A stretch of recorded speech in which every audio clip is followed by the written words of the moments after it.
खुलुमबाय गिबियावनो बाथौ सिबियारि नोंथांमोननिसिम गोसो गोरबोजों खुलुमबाय। जितेन मोसाहारिया जेबो गाज्रि बाथ्रा बुङाखै आरो बिथांमोननि आबै आजौमोननिफ्रायनो एनसेस्ट्रियेल समनिफ्रायनो बिथांमोना गुदि बाथौखौ सिबिबोदों। नाथाय जितेन मोसाहारिया मालाबाबो बाथौनि सोमोन्दै गाज्रि खौरां फोसावाखै बा बाथौखौ इनसाल्ट खालामाखै।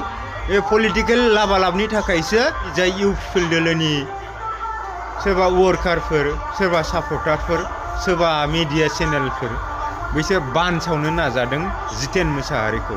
आरो बिनि सिगां मोनथिनानै लानाया मोजां, जितेन मोसाहारिया थांनाय एमपि बिसायख'थिनि सिगांसो खेराइ बाथौ रिजर्टआव बिथाङा सारेन्डार जाफैदों।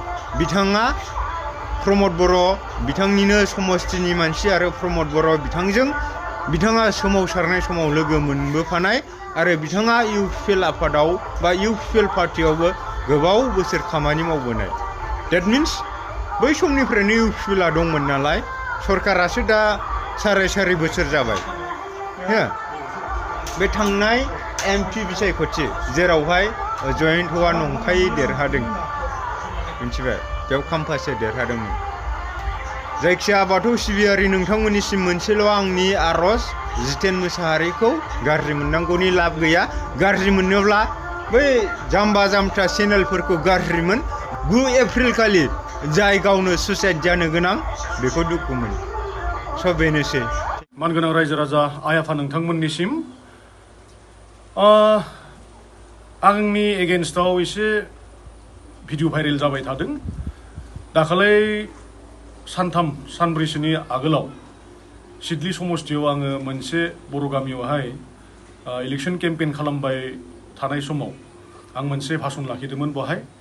दा बे भाषणा जाहैबाय मा, आं सानदों इलेक्सन केम्पेइनल' भाषणखौ होबाय थाबाबो जानाय नङा, माखासे एवारनेसबो लाबोनांगोन होननानै आं भाषणखौ होदों। बहाय आङो बुंदों जे बाथौनि सोमोन्दै आं बुंदों, माखासे बाथ्राखौ बुंनानै आं एवारनेससो लाबोदों।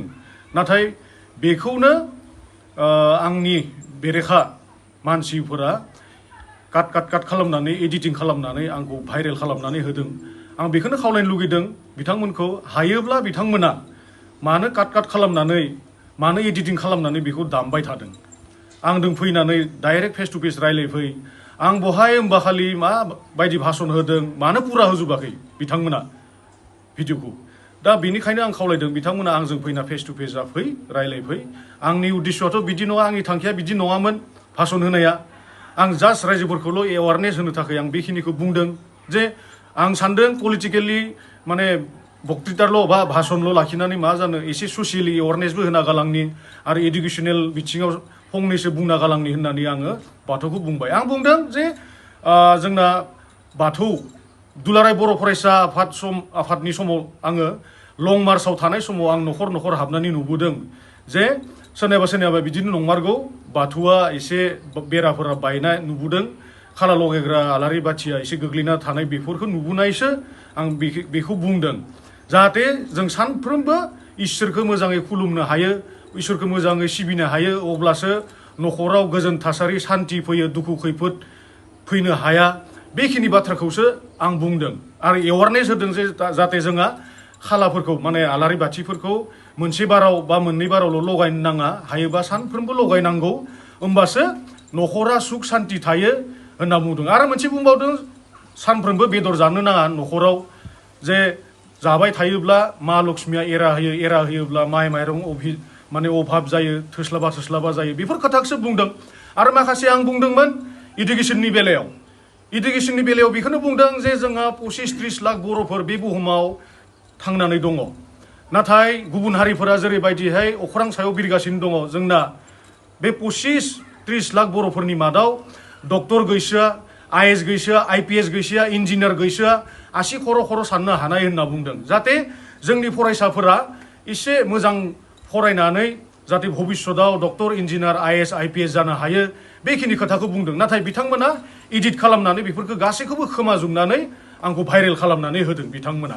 आं बिथांमोनखौ खावलायो, दा बिथांमोना भिडिअखौ फुल होआलाबासिनो पलिटिकेल बेनिफिटनि थाखाय एडिटिं खालामनानै, काट खालामनानै बिथांमोना भिडिअखौ हगारनानै होदों। जुदि बिथांमोना साहस दोङोबा आंजों रायलायफै आंनि नाम्बारा 8822077206 खनसेबाव बुंबावदो मानगोनां रायजो राजा नोंथांमोन 8822077206 आंखौ थोंजोङै रायजो राजा आइ आफा बिथांमोना फन खालामनो हायो आं जेबो गोरोन्थि मावाखै आं जेबो भुल मावाखै आं एवारनेससो होदो मानोना आंनि पुर्बपुरुष आबै आबौ आंनि आफानि बिमा बिफा आरो जोंबो दासिमबो जोङो बाथौआनो आरो बे बाथौखौनो जोङो थैजासिम सिबिलांगोन फुजिलांगोन जों बाथौनि जोबोद गरा जों गुबुन धोरोमखौ मुगैयाखै आं बुंदों जे उन्दै उन्दै गथ'फोरा बिसोरो आध्यात्मिक गियान थानांगोन आध्यात्मिक गियान गैयैनि थाखाय उन्दै उन्दै गथ'फोरा गावनि बिफाखौ बिफा बिमाखौ बिमा बिबथिखौ बिबथि होननो रोङि जालांदों बेफोरखौसो एसे आङो एवारनेस टाइपआव बुंदोंमोन नाथाय आंखौ एडिटिं खालामनानै बिथांमोना बेबायदि भाइरेल खालामनानै होदों रायजो राजा नोंथांमोन आइ आफा नोंथांमोन बे भाषण होनायनि गेजेराव दाख्लैबावै माबाफोर आं गोरोन्थि खालामफ्लांदोंबा बा बुंफ्लांदोंबा रायजो राजा नोंथांमोना आंखौ निमाहा हो आं खर' गंग्लायै आं नोंथांमोननियाव निमाहा बिदो लोगोसे आंनि बे स्पष्टीकरण जितु बेखिनिखौनो आङो होनानै फोजोबबाय गोजोन्थों